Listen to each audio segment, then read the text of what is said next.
mbugĩrĩrio na ndũhio nĩcio cikuonekaga kũrĩ mũingĩ wa Athi River magĩitĩka gwĩtahĩra mũtu wa ngano thutha wa rori ĩmwe kũgũa na kũgaragara barabara-inĩ hĩndĩ ĩrĩa ĩgwĩthemaga kũgũtha mũthii ũmwe wa magũrũ agĩkĩra barabara-inĩ ĩno. Mũingĩ ũyũ ndũngĩhithire gĩkeno kĩao makiuga ũyũ nĩ mũnyaka kuma kũrĩ Ngai ũrĩa ũmarokerire o mũciĩ kwao meharĩirie na makunia marĩa mekwendaga mahũthĩre gũkuĩra mũtu. Sasa tulikuwa tunaomba serikali kama inaweza iweke bumps hapa. Ndio hapa pako na flyover kuvuka watu pande ile. Hii accident imesababishwa na madamu akivuka. After person ukanyaga breki pale, trailer ilikuwa na mbio. Najisi na furaha manake nimepata ngano kilo 10 na I wish kungekuwa na mafuta pia ningebeba. Oho nĩmokĩrĩire maabitha borithi nĩ ũndũ wa kũmagirĩrĩria gũtahia mũtu ũyũ makiuga ici nĩ irio cimakorereire.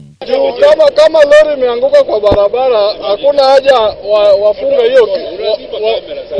hiyo kitu na watu wanataka chakula. Wafai kuzuia wananchi kama chakula iko. Na chakula ndio tunatafuta. Na hii ngano ngoja utulivu kwa maafisa wa polisi wanaweza kumruhusu mchote sababu naona hapa kuna njaa nyingi sana. Hata mimi mwenyewe niko na njaa. Tunaomba tukue na utulivu. Asante kwa hayo. Ngucanio ĩno ĩgĩcũngĩria maabitha borithi kũingĩrĩra nĩguo kweheria mũingĩ ũyũ. Handũ-inĩ ha Kameme TV mohoro gĩtaũ njĩtagwo Wainaina wa KRA.